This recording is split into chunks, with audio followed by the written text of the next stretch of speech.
Folks, well, the Leafs schedule got a little bit tougher this past week, facing a loaded Oilers squad and a very hungry Buffalo team, and finally the defending Cup champs. The Leafs went 1-1-1.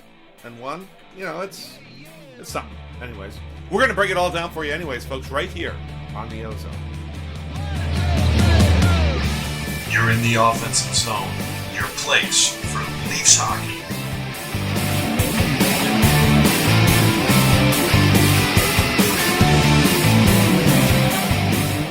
Hey folks, welcome to the OZone.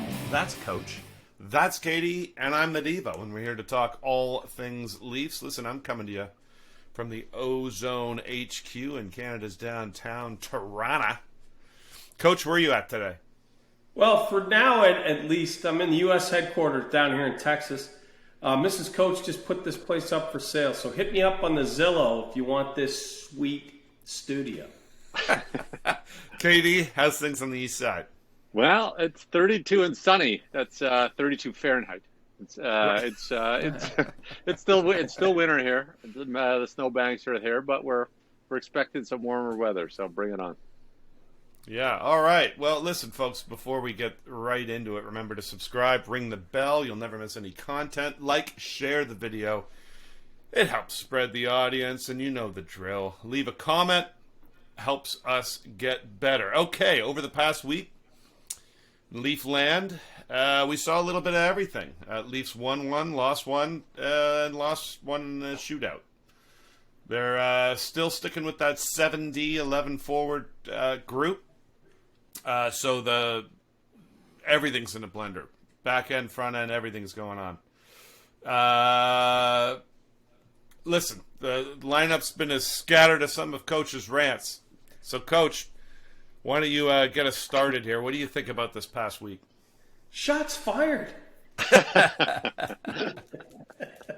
All right, so the week in Leafland, yeah, you know, they had a cupcake schedule in February. Remember, they had like 5 of 6 teams were going nowhere.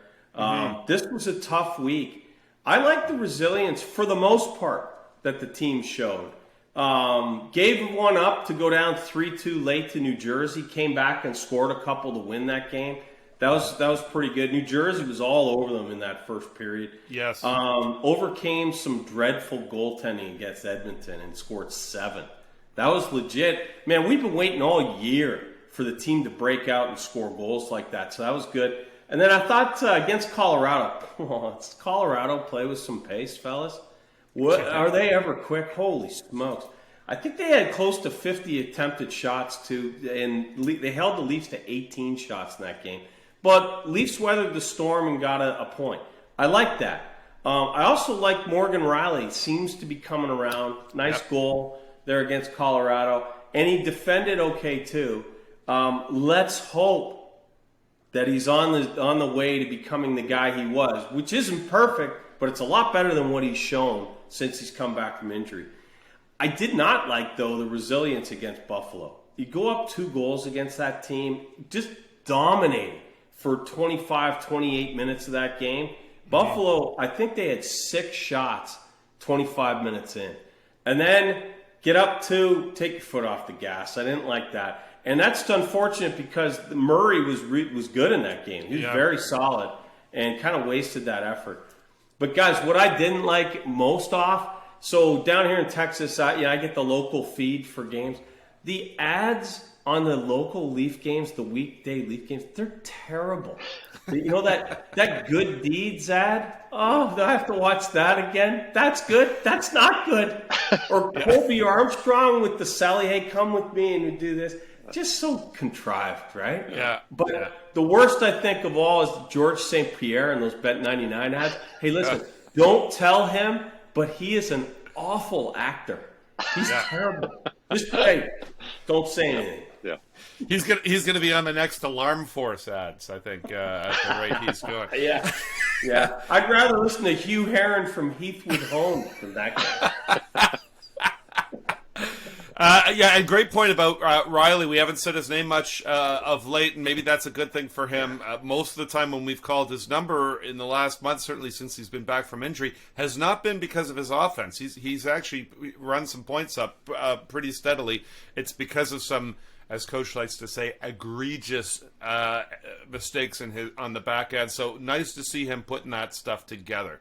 KD, what did you think about this past week? Well, it was up and down, absolutely. Maybe the worst period they played all year, the second period against Buffalo. I know Keefe hated it. It was ugly. Even though they scored 2 in it, they were actually awful. Totally gave up momentum there on a game they easily should have won. The power play for a while has been scuffling along. I was really pleased with how the penalty kill has been scuffling along. I thought it was really good last game against Colorado. A bad bounce as far as the one goal, but other than that, they did a really good job pressuring the puck before it got into their end, and even in their end did a really good job keeping it to the outside. So that's what we want to see in the playoffs. Exactly that sort of style where they're running havoc before we get to the blue line, and then teams are scrambling, just trying to get control there. So I thought that was really good. Every time I'm pleased with a period of 7D, then I change my mind on it. I'm still undecided on that. With the exception of the last game, I thought the top 6 have been doing good. I would really like to see the bottom 6 start to chip in on a production level a little bit more as we move towards the playoffs. But for the most part, kind of a tricky schedule. Let's just let's get into. We're in the backstretch now, so now we start to move towards the playoffs. Start to get the lines intact, trying to get our goalie situation, everyone healthy, and move in the right direction. So let's fingers crossed we start moving the right way. Yeah. I agree with all that. Really, for me, I was in Orlando this past week hanging out with Mickey and Minnie in Disney World.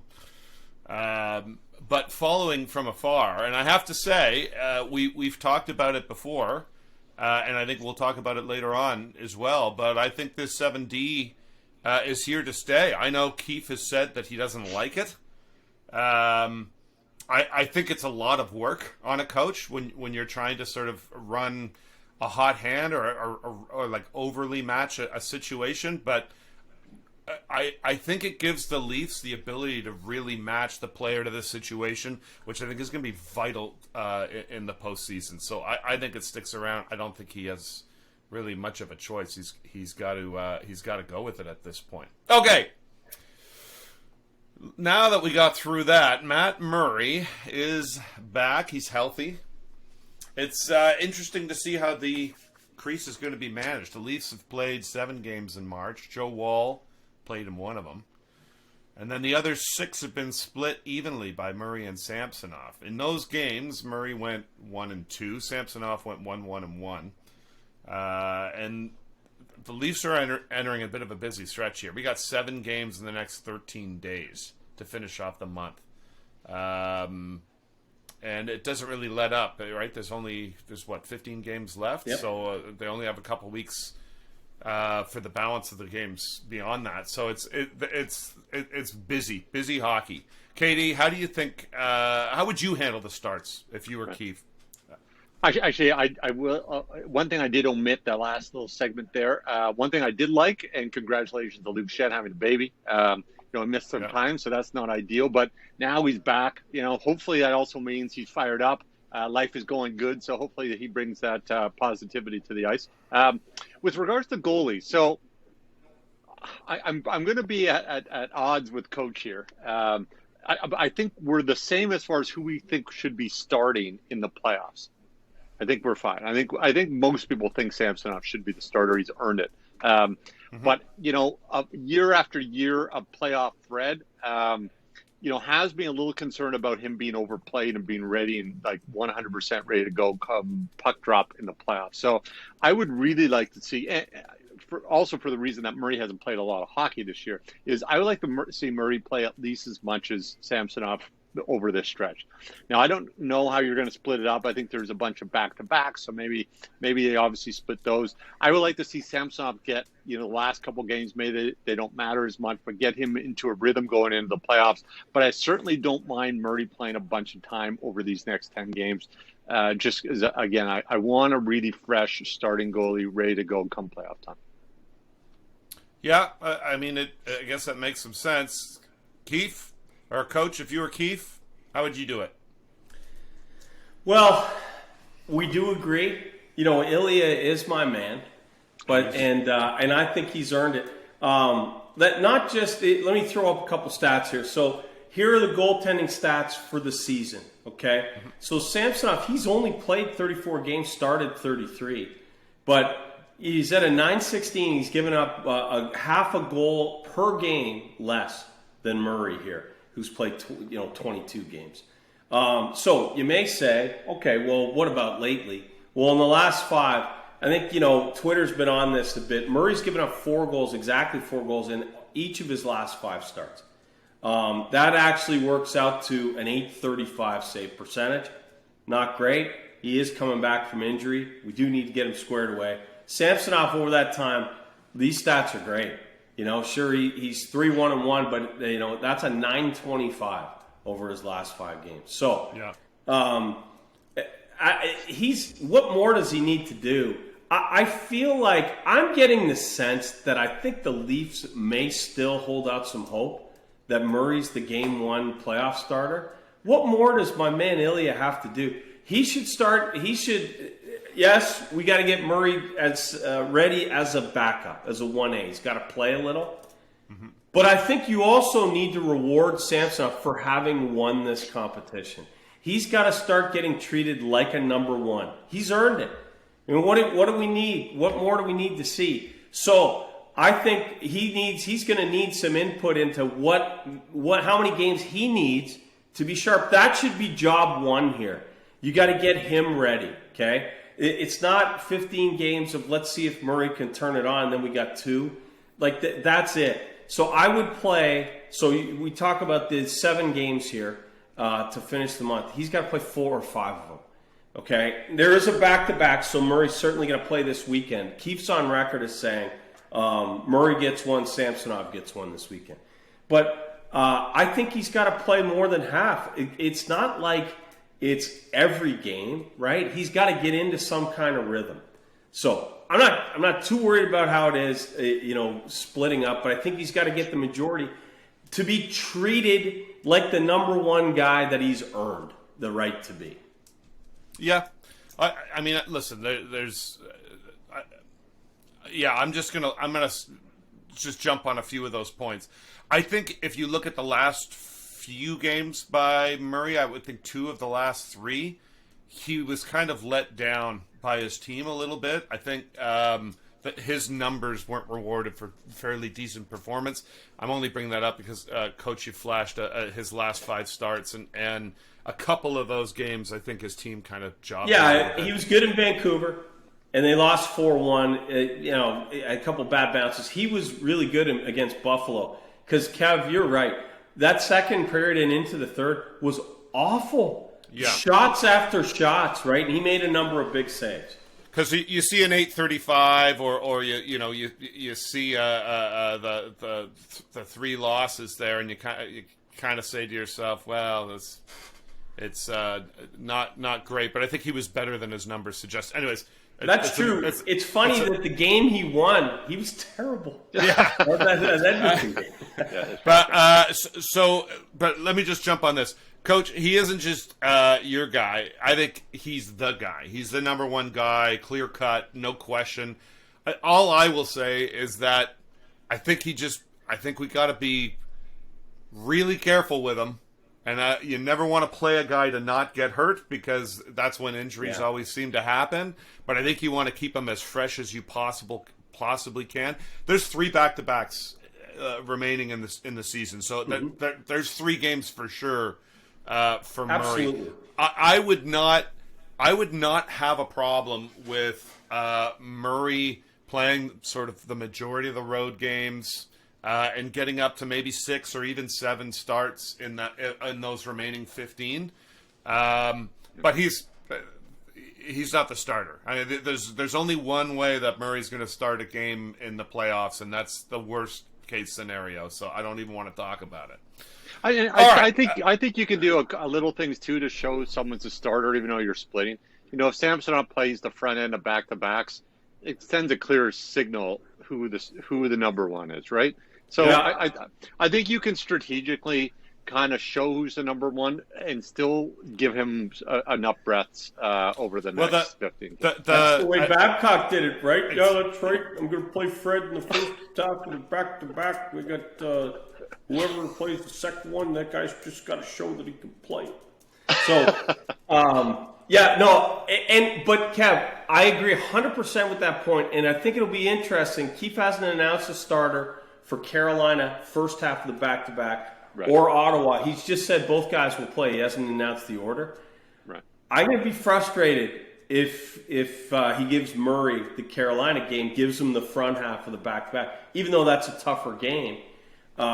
Because, that's one way you could show him respect. Yeah. Well, I mean, the other thing there is I kind of think he's got to let Murray play against Ottawa. Because Murray had Ottawa squared up earlier in the year and got hurt, remember? So I would hope so. That's right. That's right.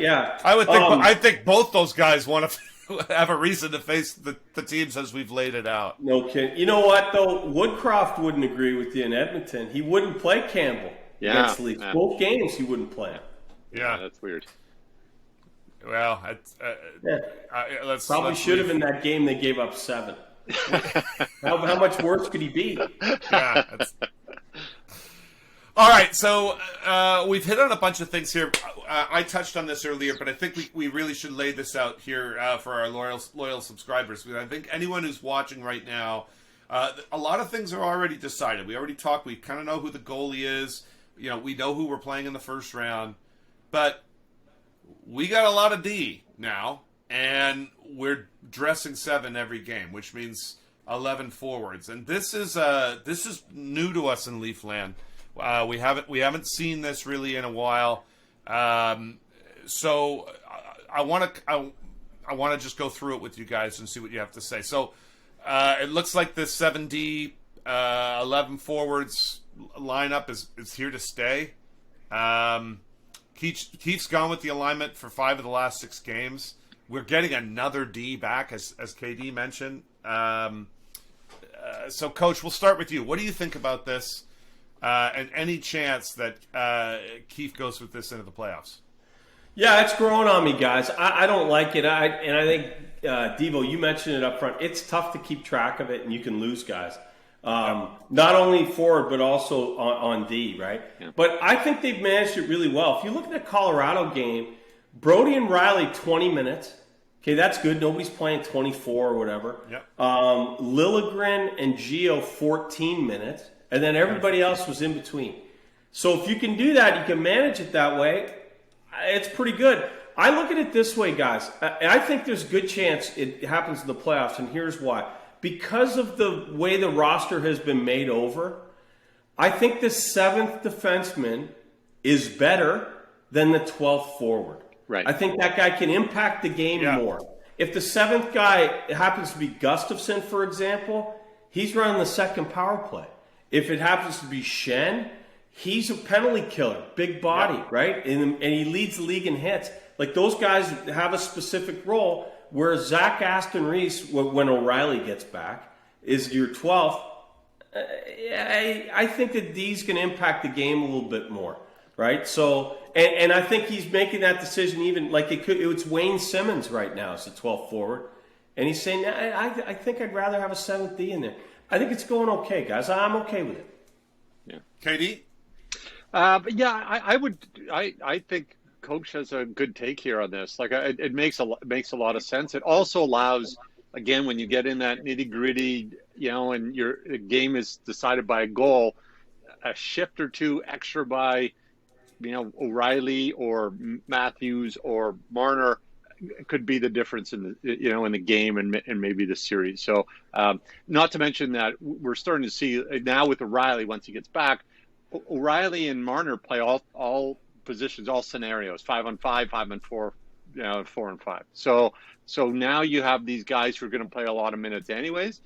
Yeah. Do we need a 12 forward playing 6 minutes? I'd rather have a serviceable D playing 13. Absolutely. Plus, it keeps everyone a little bit fresher. We have seen, since we've started this whole thing, we really haven't seen bad outings from Liljegren or Hall or, like the borderline guys who are maybe getting caught playing over, tough minutes.